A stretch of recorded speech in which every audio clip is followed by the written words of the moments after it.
faly miaraba antsika rehetra indray ny tena koa mbola ny ambasadeur-ny Israely ihany miaraka amintsika indray ny teny ity fampianarana larana fafily moa zany ty larana faharoa ambin'ny folo indray ny fampianarantsika ny amin'izao an'izao izay mitondra ny lohateny hoe tsy izy mihitsy ny krismasy fa fampianarana ny démonie zany ho avy mihitsy moa zao ny krismasy zay mandeha maneran-tany ny fankalazana an'izany dia anomeanao indray ny fanaporofona fa io ataonao io dia tena manaporofo fa tena avy any amin'ny devoly ianao ary zanaka devoly ny zanaka devoly rehetra dia mbola manao an'io ary izy tsy te halala fa zay voalahatra kosa ny amin'ny fiainana tsy mety manao an'io intsony ary izay no mampiariary ny olona tena mitady an'Andriamanitra marina sy ny tsy mitady azy araora ny fampianarana tsy izy mihitsy ny krismasy fa tena mampianarany devoly mihitsy mampianarany démonie nefa nareo zao dia anao krismasy zany ny porofo fa tena olona mpiady sy mpanao hitrany-dada iavana reo sy ahosoa menarany porofo voalohany aloha ny krismasy dia voalaza fa teraka zany zanak'Andriamanitra zany zay aloha fa samy many anarana moa fa hoe fa tsy izy ilay Jesosy dia rimba dia fa tsy izy mpampanotana-nareo iny dia fa anareo raha mbola hipetraka ihany nareo araka amin'ny boky any am-pelatanareo azonareo vakiana Korinthianina voalohany tena voalohany izy iny décor tsara fa za rehefa manadino an'izy dia efa ela be tsy nampianatra an'izany efa isa-taona vao mampianatra izy dia adinoko hatrany amin'ilay izy dia tsy maintsy voatery miverina ke tsika le mamaky Korinthianina faharoa toko fahadimy andimy toko fahina moa izy teo iny alizy riry Korinthianina fahafiry andininy fahaenina ambin'ny folo sy ny fahafito ambin'ny folo izay Korinthianina faharoa toko fahadimy andininy fahaenina ambin'ny folo sy ny fahafito ambin'ny folo voilà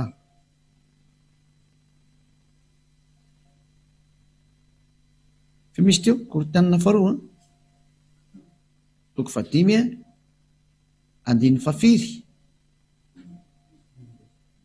enina ambin'ny folo mahafinaritra efa mameno tsara koa le teknisiana rehetra Korinthianina faharoa toko fahadimy andininy fahaenina ambin'ny folo no vakitsika amin'ny anarany Ahosoa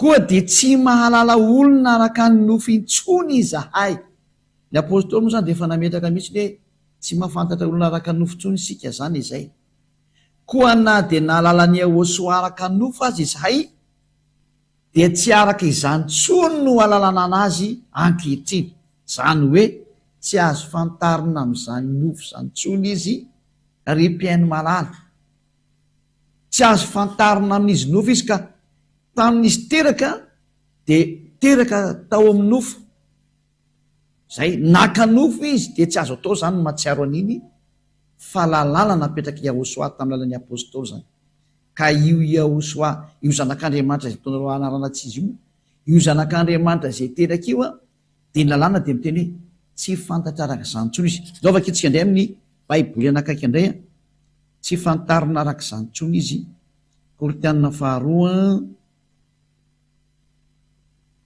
akiko amin'ny karazana baiboly ty teneniko ty Korinthianina faharoa toko fahadimy andininy fahafiry enina ambin'ny folo malaza be indray iry zany dikan'izao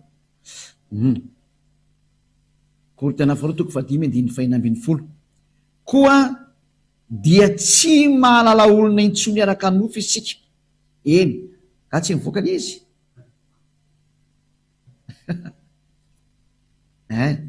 enina dia nafantatra ny Ahosoa araka ny nofo azy isika ankehitriny dia tsy fantatsika araka izany intsony izy tsy azo fantarina araka izany intsony Ahosoa io tsy azo fantarina intsony izy araka ny nofony ka i Ahosoa teraka iny dia teraka araka ny nofo izy ny dikany mazava tsy azo fantarina intsony zany dikan'izay tsy azo fantarina zany iny naterahany tsy azo ankalazainy satria iny nofo iny inona ny antony nofo tahiny zay no jerevantsika fa nio vakitsika amin'ny teny frantsay reo izy sao dia mba manafaingana koa ny fampalalanao anazy izy a 2 Corinthiens chapitre 5 verset 16. Voilà. Ainsi, dès maintenant, nous ne connaissons personne selon la chair. Tsy mahafantatry olona araka ny nofo tsony tsika, tsy haitsika tsony zany. Et si nous avons connu Yahushua selon la chair, maintenant, nous ne le connaissons plus de cette manière. Non, non, non. On ne connaît plus Yahushua de cette manière ou de cette façon. C'est-à-dire, on ne connaît plus Yahushua selon la chair. Tsy azo fantarina araka ny nofo tsony Yahushua. Amin'ny anglisy hoe don't do that. Aza manao an'izany intsony. Never do that. Tsy mety tsony manao an'izany ozy ny anglisy. Zay zany mba lefalefantsika zay ko. Manomboka mandeha koa ny motamony ambassadeur izy ana mandeha ny ampitan-dranomasina any dia tsy maintsy lefalefantsikelikely ihany izy. Ho fandraisan-dahatra ny olona ny amin'ny krismasy hoe tena aza manao intsony fa vetavetana mahatsiraviny io ataona io, voararany apôstôly didiny tompo io. Korinthianina voalohany 14:37. Nokea vakitsika ndray zay. Korinthianina voalohany 14:37. Aoko fantany tsara fa didiny tompo miteny zay nomeny anareo. Korinthianina voalohany 14:37 zany. Korinthianina voalohany 14:37. Raha misy manao azo mpaminany na mana ny fanahy, dia aoko fantany tsara fa didiny Yahushua zay rehetra nysoratako anareo. Ka reny teny nomenanao reny zany avy any amin'ny Yahushua reny fa tsy ny foriporonina. Ka tsy teny ny apôstôly ny teteny an'izany. Non, non, non. Ny tenina voakanay izy ny apôstôly dia didiny Yahushua nomenanay mihitsy hoe tsy azonareo atao tsony ny mahafantatra za teraka. Satria Yahushua teraka iny dia nofo iny. Hébreu 2:14. Nofo iny teraka iny ka le nofo mihitsy ny tsy ekeny Yahushua ho ankalazany intsony na omena zay anaovanao anazy ihany hoe ho ankalazainao na tsy haiko hoe nanaovanao fotoam-pivavahana ho fahatsiarovana. Non, non e non. Zay ny antony tsy anaovana fankalazana anniversaire atao amin'ny Yahushua satria manino? Iny nofo iny nofo ota iny rehefa avy eo. Dia lasa ohatrany hoe mankalaza ota zany ianao dia tsy mety ilay izy. Lova kitsika raha saotra masina. Hébreu 2:14. Lova kitsika amin'ny anaran'ny Yahushua. Hébreu 2:14. Koa satria manana nofo aman-drany zaza, dia mba naka an'izany koa izy mandringanany amin'ny fahafatesana, dia ilay manana ny fanjaka ny fahafatesana dia ny devoly. Zay. Eo zany ten'Andriamanitra dia milaza mihitsy hoe koa ny zaza manana nofo aman-drany dia mba naka an'izany koa Yahushua mandringanany amin'ny fahafatesana, dia ilay manana ny fanjaka ny fahafatesana dia ny devoly. Zay. Zany hoe Yahushua zany dia mba naka nofo koa izy. Lasa teraka atao amin'ny nofo izy zany lasa nofo zany Yahushua.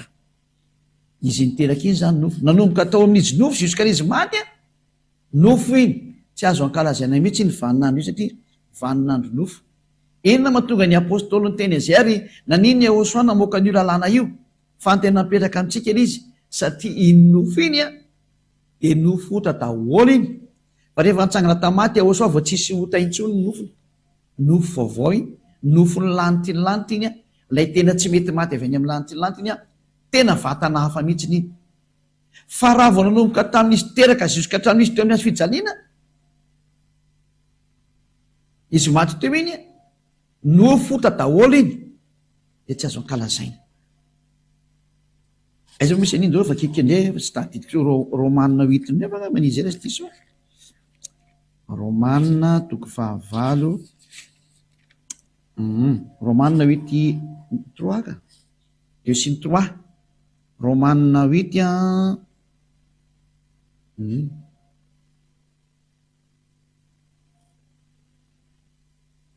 Romanina 8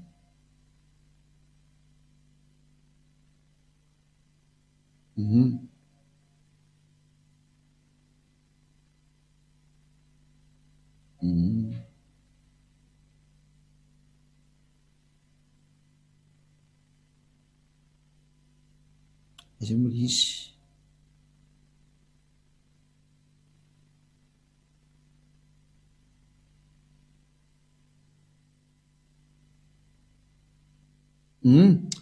Romanina toko fahavalo andihan'ny fahatelo no vakitsika de toizatsika miandin'ny fahatelo de fampy zay.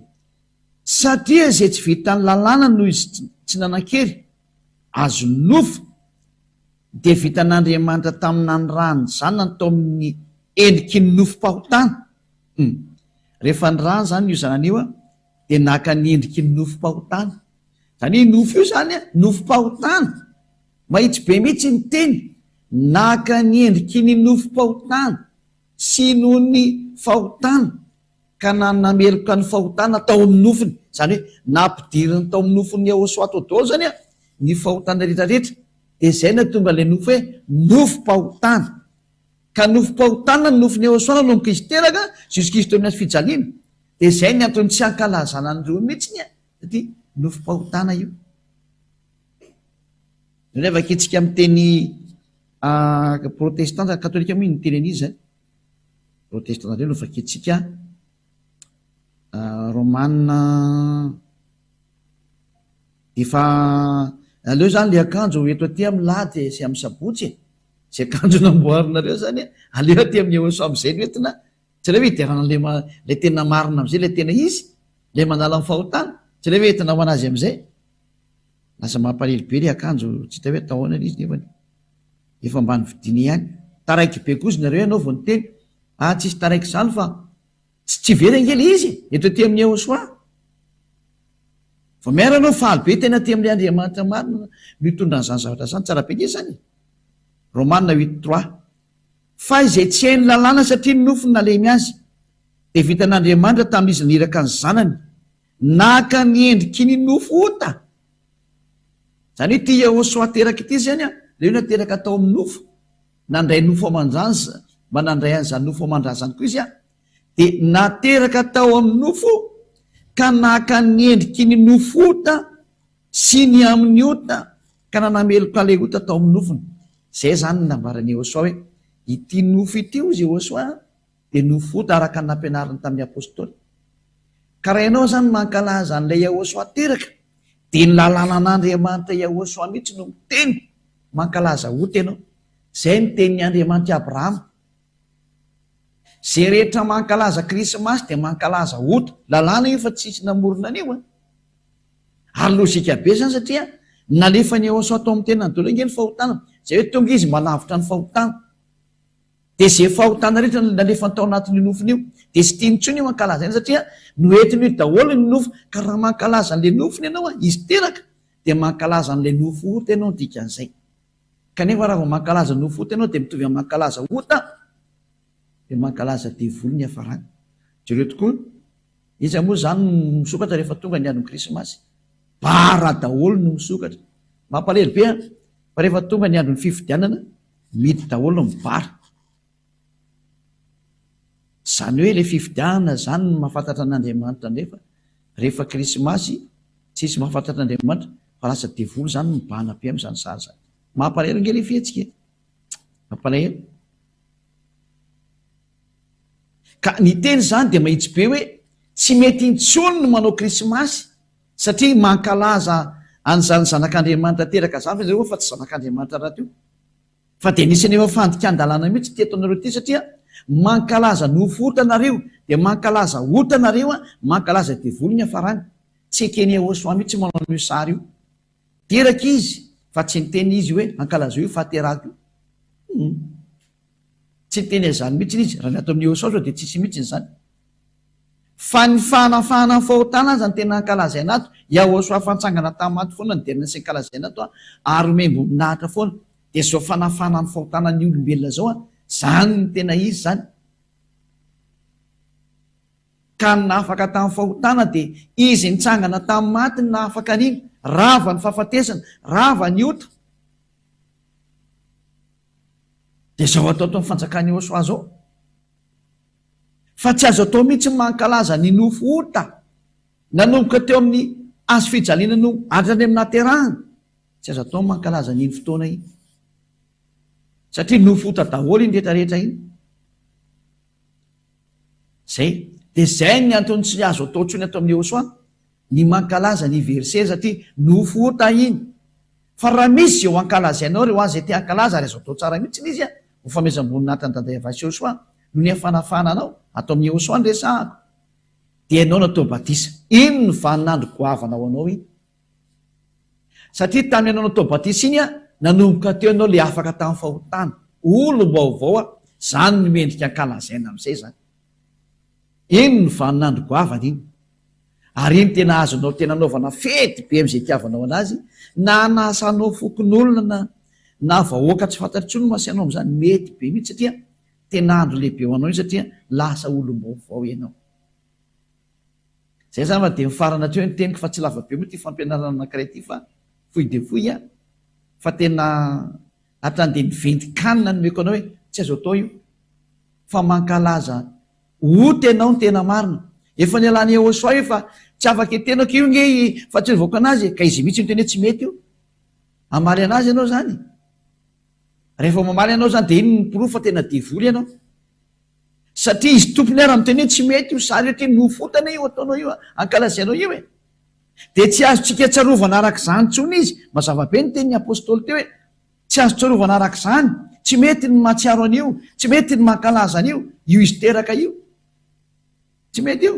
Zay moa tonga ny teny anao hoe tongava ny katimasy fa iny tena mety satria izy mitsangana mihitsy no membroninahitra sy ankalazaina de nisoa vitany. Izy efa nitsangana membroninahitra hoe navita izy vita ny famonjena izy. Zay zany fa de mirary soanao za ho tonga sainy. Aza mety manao kresimasy tsony fa tsy izy io.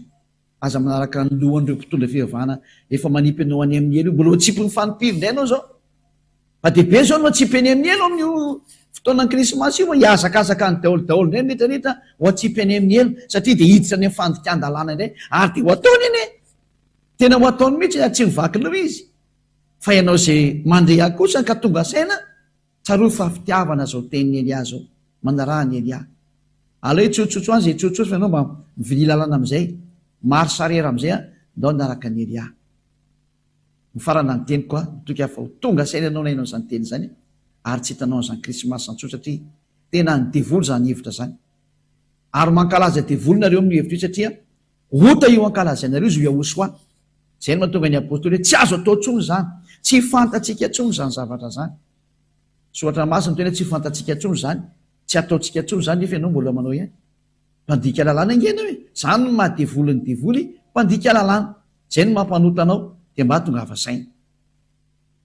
Miraso anao tonga saina ivavaka tsika. Sotra dada malay avany amin'izany teny zany. Mba tena ho tonga saina tokoa nge ny olona mandreha zao fampianarana zao. Fa tena mampalahelo no mahazo ny olombelona. Tena voafitaka mihitsy. Dado. Elia mangataka hatrany ary tena mangataka mafy dia mafy mihitsy. Irao ny fanahy masina andresy lahatra olo. Manirana nyty izao tontolo izao eto amin'ity tany ity. Aoka ny fanahy masina izay mahay mandresy lahatra ny hafa firenena. Mahay ny fiteny maro samihafa avy any aminao. Andresy lahatra ny olona iverena ny todika any aminao amin'izao fampianarana izao. Ho resenao lahatra mihitsy izay voantsonao dada Evasy Ôsoa anatona ny Elia. Dado, mihaino ny fangatahany Elia mandrakariva ianao. Ampio Elia vita ny asany hatramin'ny fanany ampiferina ny olona ho any aminao. Sorapetraka dada malalo. Fa ihaino ahy ianao tena mbola ihaino mandrakariva ianao. Amin'ny anaranao Ôsoa anao sy mivavaka zany. Halleluja. Amen. Dia izay indray ny fiarahantsika tamin'ny fampianarana mirary soatsiketra samotaina soary tonga saintsika hiverina amin'ilay tena tompony teny sy ny fampianarana dada Maria Evasy Ôsoa zay. Ilay ny teny hoe aza manota intsony. Dia samotaina Ôsoa ho amin'ny fampianarana manaraka indray mandra-peony indray aza.